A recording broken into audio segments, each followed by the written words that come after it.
One of the most expensive financial habits. I know it doesn't look like overspending, but wait for it. It looks like progress. Like, I'm making moves, I'm doing things, investments can grow, that number gets bigger, and all of a sudden, your money starts looking great. It starts looking good. It starts feeling, a little more available. That number starts looking pretty good, pretty cush. Think $500,000 or even $1 million, and you're like, ooh, that's all me. Oof. But before we jump into the nitty-gritty of today, if you're just meeting me for the first time, welcome. Come a little closer. Where have you been? My name is Josiah. I'm a Harvard-trained ex-Wall Street professional helping real people take control of their money. We're talking about something very interesting today. After you realize that stability is quite not just enough, your natural next step, like we discussed, is investing. So, okay, Desire, here we should invest. So what? You open an account, Fidelity, E-Trade, Robinhood, you buy into the market and you stay consistent. The best of us. You stay consistent. You do some ETFs here, you do maybe a few stocks there. You've heard that, you heard enough that that, oh, okay, I should be invested. I should be in the market. Okay, I'm doing some ETFs. I'm doing some index funds. I'm doing all these different things. And just to be clear, that's not wrong. That's not wrong at all. But there's a question that almost nobody asks. And it is, what is your money actually supposed to do for you? Have you ever stopped to ask yourself that? This money that I have here or that I'm doing here, what is it supposed to do for me? What is the goal of this money? What is the outcome of this money? Because investing without a plan sounds productive. In fact, I'm just investing it. It's good. Feels good, but it is directionless. You're just putting money in the market and you're not defining it. Defining, when will I need this money? Is it something that I need very quickly, or do I have time? What is this money for? How much is enough? And when you're not predefining these systems, what happens? Your portfolio grows and it grows even bigger, but your life doesn't change. And not that it should, but maybe your mindset should change. And all of a sudden, that disconnect is where frustration begins to set in. You start thinking about you having all this money, but it sort of doesn't influence your life. Not because you want to increase your consumer debt, but it doesn't even influence the way you think. It doesn't even influence the level of risk and things that you play in. Let's go back to our two people that we talked about in the last video. Both of them are now investing because Desire told them that they should. And so who are they not to? Desire said we should, we're doing it. Person A, our favorite person A, they're investing consistently every month. Person A is the queen or king of diligence. Every month something goes in the market. They've even picked like really good solid funds, we're not going to mention things, but really, really good. And maybe they check their accounts occasionally because, it's just there. And over time, the number grows and it feels good. Oh God, it feels good. It feels good to just look and say, oh, I have $2 million. That number is there. Yeah, that's mine. That's all me. I did that. But here's the thing. Nothing in their actual life is tied to that growth. That growth, nothing where they are actually is connected to it. There's no moment where they say, this year I want to take a step back because I want to, devote more time to my children. I want to devote more time to my parents. This is where I can make that move. This is where I can take this risk. This is where I could do X or I could do Y. This is where, my life just begins to chill. That money, it just keeps accumulating. It just keeps accumulating like it's a scoreboard, but with no game attached to it. There's no end goal. There's no direction. There's no path even. And then person B, also favorite person B, they invest as well. They invest consistently too. But before they invested, they've decided, all right, this is what this money is going to be for. I am going to invest this money in X. Some of the investment are long-term, maybe retirement, think 401k, think your Roth IRAs, all of that. That's some of it. But some of it, it's also tied to a specific window in their lives. At this point, I want to be able to do A, B, C. Maybe 3 years, they want some type of flexibility fund. Maybe in 5 years, they want a potential business or career change. Maybe in 10 years, they're thinking this would be for my long-term wealth. So when your portfolio grows and it grows, it's not just a bigger number that's like, oh, I made it. I did that. I done did that. It's a shorter distance to something real, something that actually affects their life. It's them closing the gap in what they want and what they could have and what they have. And here's what changes for them. They are able to take a step back and negotiate differently, maybe at work, maybe a job that they're not dependent on anymore. They're able to explore opportunities early, but even to the way that actually helps them because they've already pre-funded that transition. They're able to take calculated risks. They're able to move because they no longer have that fear or that risk of what if this fails. Then their life begins to get influenced. Their life starts to move. Their life starts to look like they're doing more, not because that they're earning drastically more, but because money has been assigned a role in their life.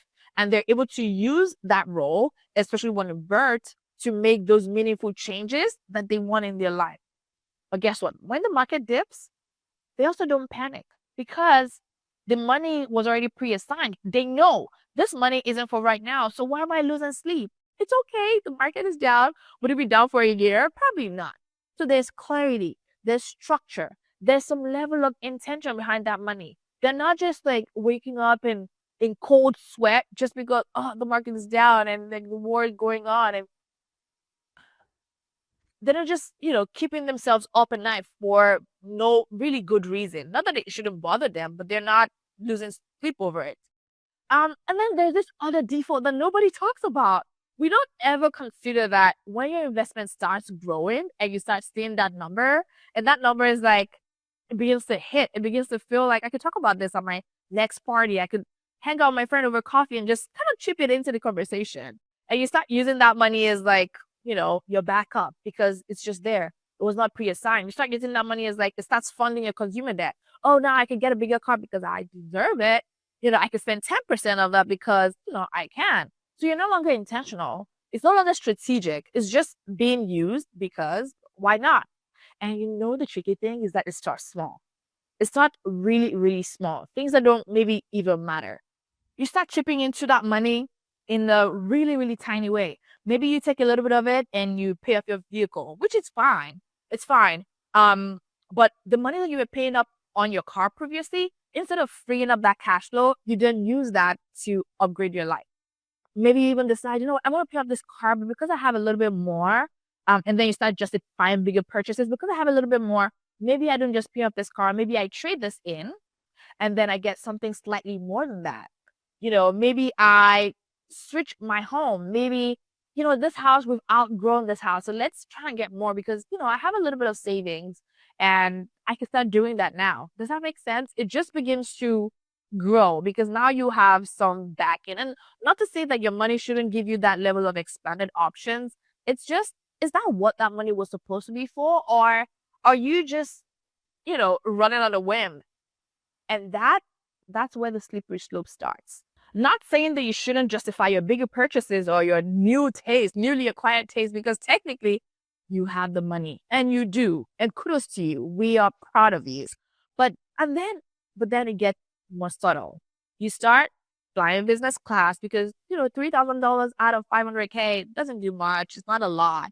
You start spending at a higher level, start shopping at different locations that maybe you wouldn't have even stepped into before. And these decisions do not feel out of place. You're doing well and you can afford it. But here's what's actually happening because I know you're not thinking about it. You're just going. You're just going. I'm still growing that money. I can do it. Your investment portfolio is quietly becoming that sort of backstop for your life, your lifestyle subsidy. You're using that to subsidize your life. And the trick or the trap there is that's not what it was meant for. Instead of funding your options, instead of funding your decisions that could be, life changing, it starts funding your consumption. It starts, it's no longer creating stability for your life, but it begins to reinforce your current lifestyle. It begins to reinforce the life that you're currently living, not helping you attain the one that you want.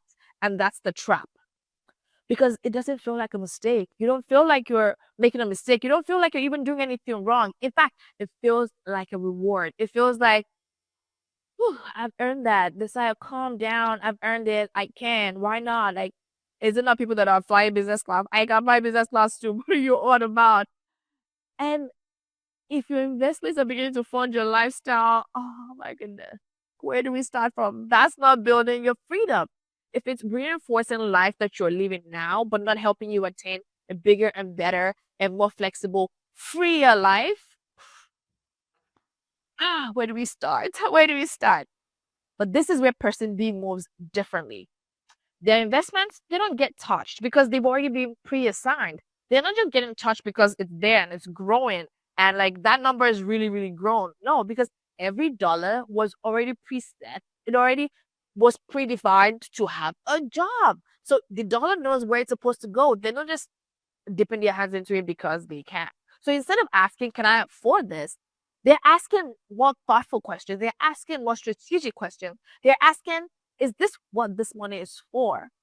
Is this what I decided that I was going to use this money for if this money grew? Because remember, even if you're investing, it goes up, it goes down. And then one other question that they ask is that, does this protect my future? Is this money protecting my future, or is it just reinforcing the current life that I have right now just to, make it look like I am doing better than my neighbor, or now I deserve this comfort?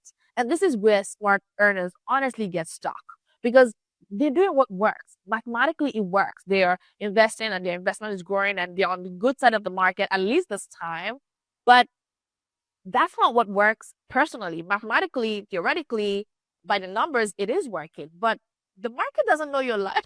The market doesn't know your life. The market has no bearing into what you want. It doesn't know when you want to slow down. It doesn't know when you want to take a risk. It doesn't know when you want to pivot. It doesn't know anything about your options and the leverage that you want to build and the negotiating power that you want. So if you don't build that strategy into your market or into your portfolio, your money can grow for years without ever creating freedom for you. Yes, it could grow or it could, go up and down, whatever, but you never really incorporate that into the life, the North Star that you are going after. That is your life. What actually defines your life, where you want yourself to go. Yes, your investing money can grow or investing your money can grow your money, but it doesn't give your money a purpose. It's only a plan that gives your money a purpose. Growing your money, planless, if you will, if you're growing your money without a purpose, purposeless, it doesn't help you drive towards that North Star. And the goal is not just to be invested. The goal is to be positioned for opportunity, positioned for flexibility, positioned for change, positioned for options, positioned to take over your own life, to actually be in control of your own life. I mean, I don't know who doesn't want to be in control of their lives and you just want to go to work. Oh my goodness, because building wealth isn't just about how much you have. It's about what your money allows you to do. You just want to go to work and like, what if you don't like the job? Okay, you like the job, but do you want to continue doing that forever? Do you always want to do that? Or sometimes you just want to lounge because I like to lounge. Do you like to lounge? And if you've been investing, but you've never really stepped into the pilot seat, the driver's seat, then let's take a step back and ask about what is all of that for? What's all that charade for? So you invest in fantastic, but you don't have a goal.